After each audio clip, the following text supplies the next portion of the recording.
Good morning, good afternoon, or good evening, brothers and sisters in business. I'm your host today, Pastor Gene Valdez. Pause, okay? Not really a pastor. But I do believe in spreading the good word of smart business.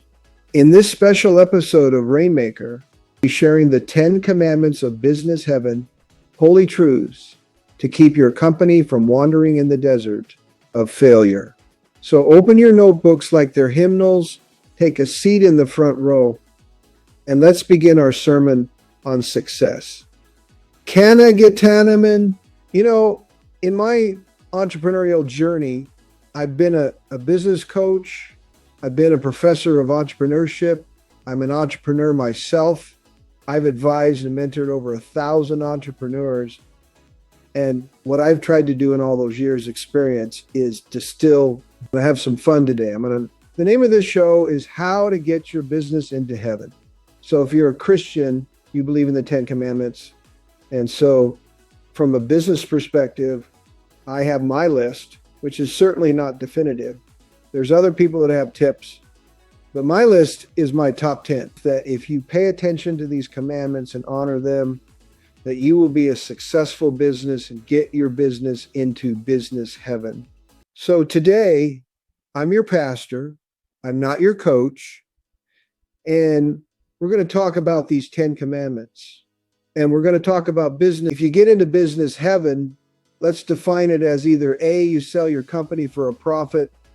B, you sell it to your employees. C, you sell your business to a competitor. D, you sell it to whoever you want to. But in order to create value, to sell the business, and profitable, which is what buyers are looking for. There are certain things you need to do. In my walk, there's a much small percentage of CEOs that pay attention to all these commandments. So again, this is just my list, my opinion, based on my experience. I like to have some fun with it. So we're going to go over that today. And let's start with the first commandment of business habit, high-level accounting systems, which are clear, which are functional, and which are run by trained people. Those financial statements should include a balance sheet and an income statement and your bank statement. And you, as the CEO, you shouldn't just look at them and throw them in your drawer. Get them and look behind the numbers. What are your financial statements? Tell you, are your sales up or down, and why are your profits up or down? And why is your cash flow better? And why? So they're just not numbers on a piece of paper. They are a GPS system for your business to reach. Commandment number 2 is establish key performance indicators, or KPIs, as the business coaches, consultants of the world call them. And those key performance indicators are goals that you set for your company. Financially, the KPIs can be your gross margin percentage, the number of complaints or returns that you are receiving, the number of days it's taking you to pay your vendors, the number of days it's taking to get paid on your accounts receivable, how much inventory you're carrying, and what is the inventory turn in anything that you want to measure. What you believe illustrative of a good company, you can make it a KPI, and you can monitor the KPI monthly, daily, semi-annually, quarterly, monthly, daily, semi-annually, quarterly, annually, anytime you want. But these are goals that you hit. These are goals. You can set up your dashboard and you can look at it and say, oh, okay, my gross margin was 37% this month. It should be 40%. Why the 3% differential? And then you become a detective and you work backwards and find out why. That's what KPIs can do. Things that you deem are the most important, and you look at them and you monitor them frequently. Commandment number 3, thou shalt pay attention to the external environment and modify or tweak your business model accordingly. Your business is in flux. Your environment changes, can sometimes change every day. Your customer preferences can change. A new competitor can be on the block. Political issue. There could be a medical issue like COVID. There could be an industry shakedown. There could be all kinds of things that are happening in your environment. And just because your business model worked last year or last quarter doesn't mean it will hold up in a changing environment today. Detective and find out what's happening now. Or if you're psychic, figure out what is a new trend that is developing, i.e., artificial intelligence, and how those factors will all affect your business. Could be the economy. People are looking for deals. You have rising wages. What are you going to do? How are you going to change that? You have to have a plan to monitor your environment and change accordingly. Otherwise, you will not achieve sustainability.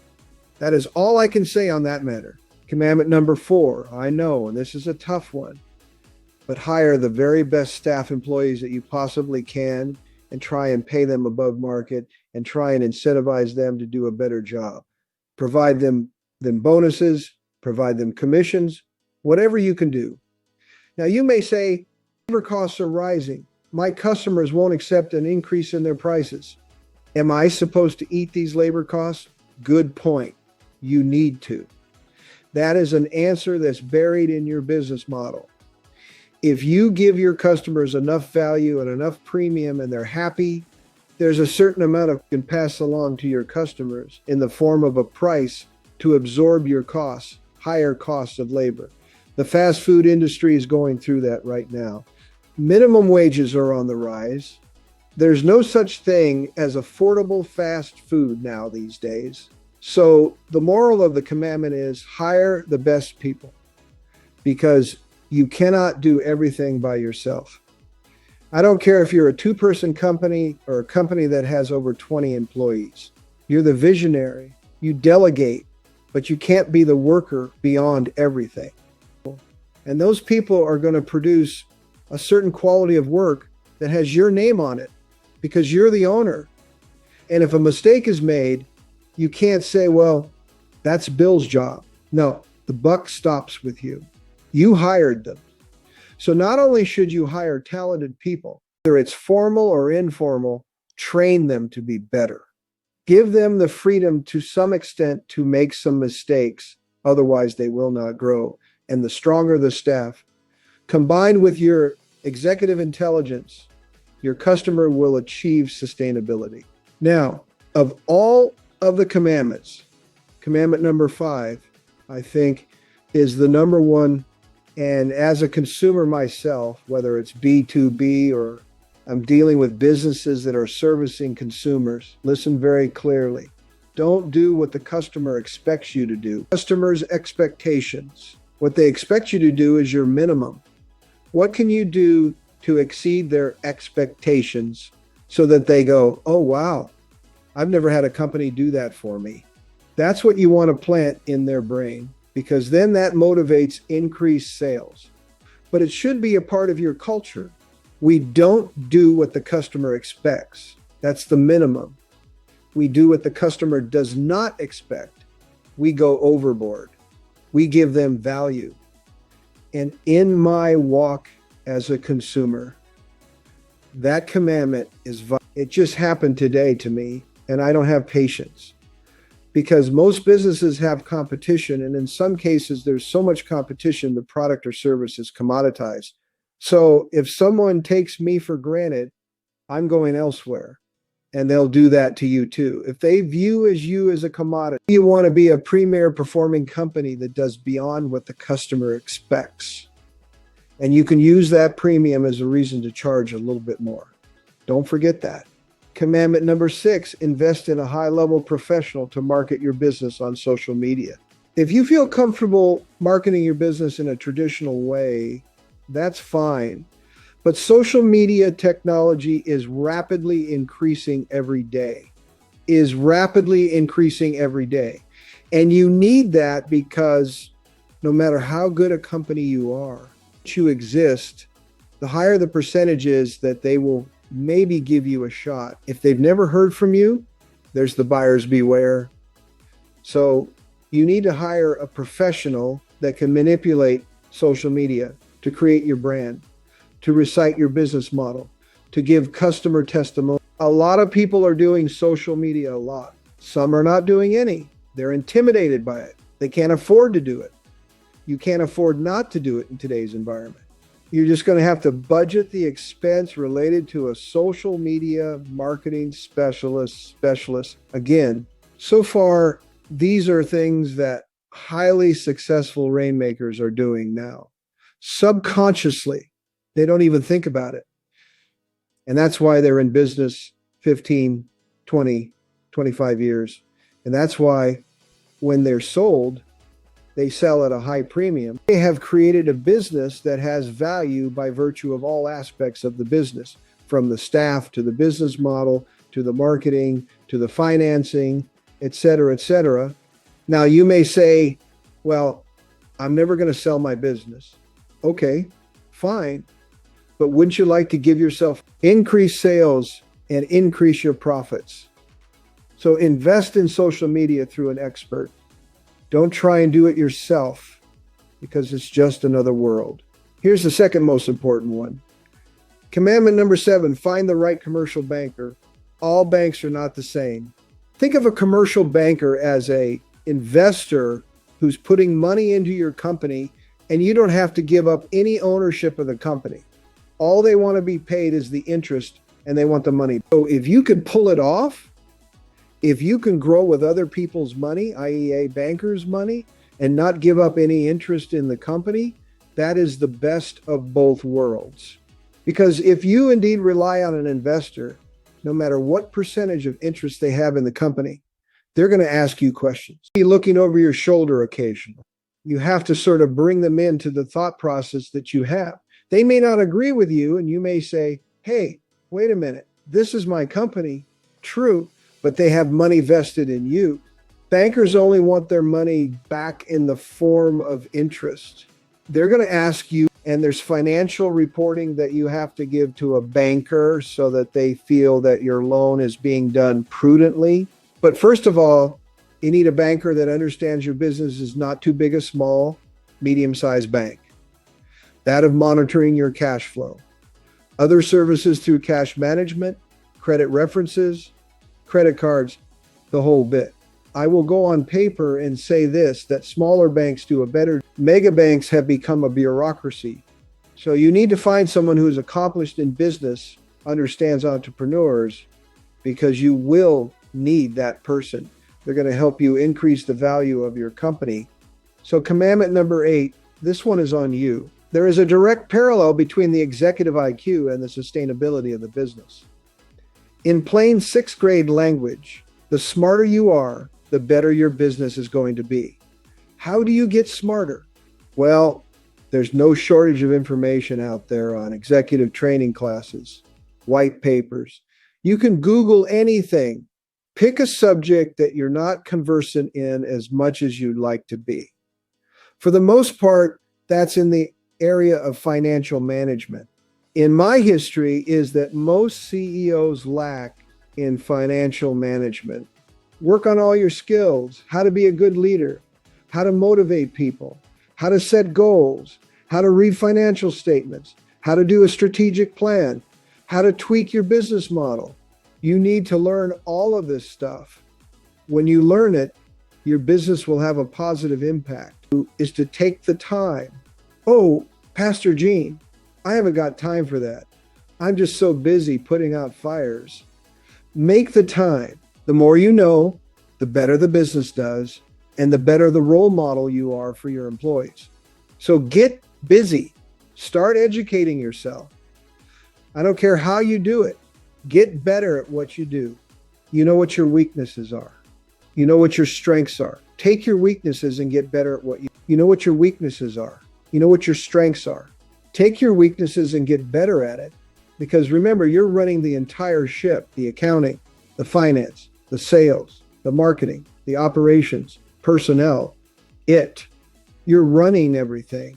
Maybe not, but you're responsible. All of those things can impact, just even one can throw you a curveball and put a monkey wrench in your growth goals.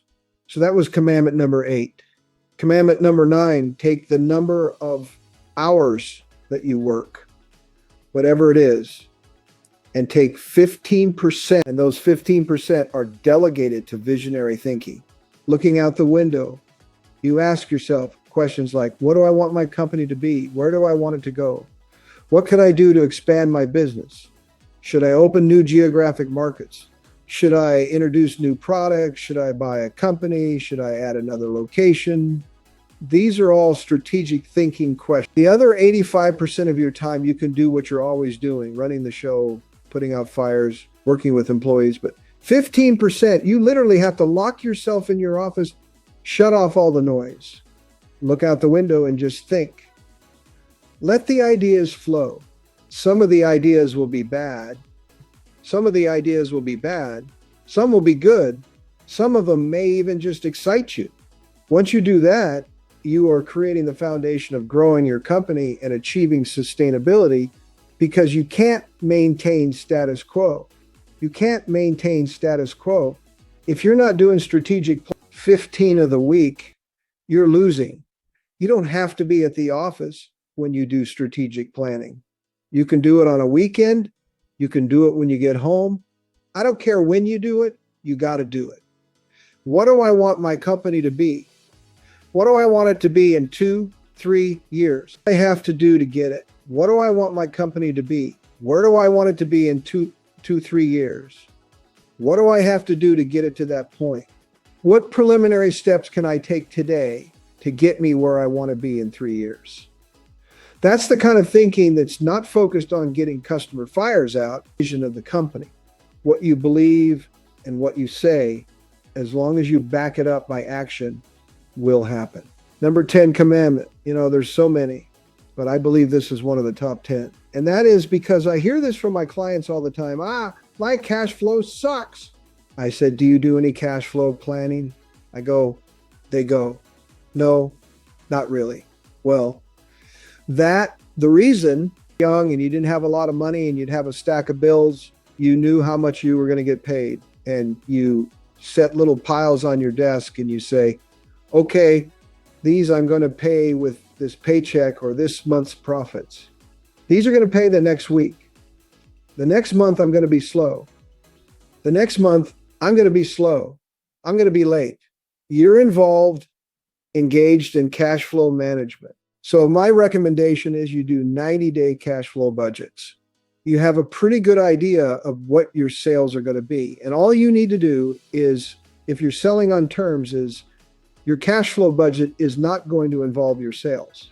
It's going to evolve your projection of when the cash is going to hit your account. And you just do that for 90 days, and then you list the expenses, not that you're going to accrue, but you're actually going to pay, whether they're going to debit your account, wires, whatever it is, all of your cash expenses.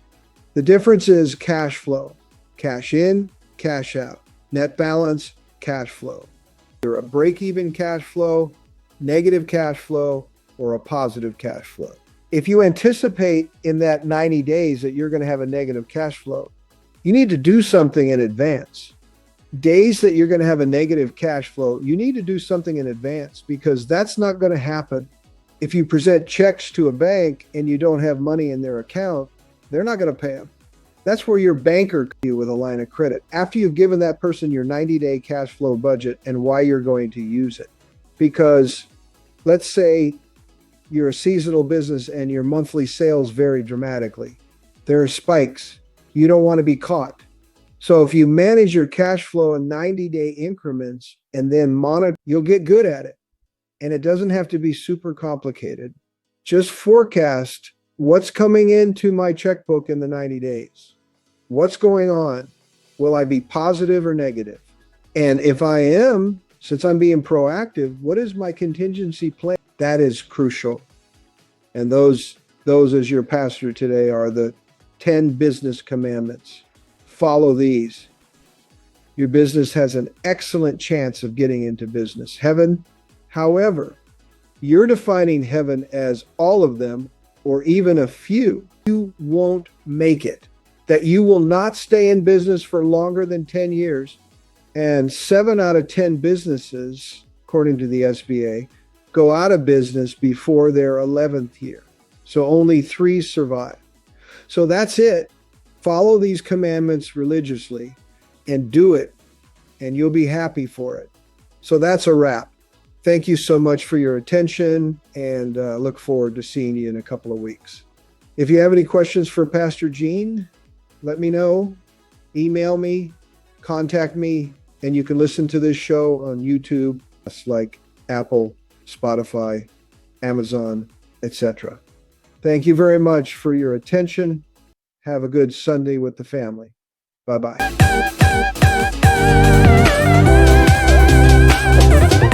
This has been CEO to Rainmaker with Gene Valdez.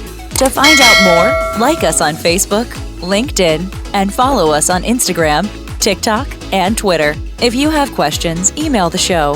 Find that link and others in the show notes. Thanks for listening, and join us again next time.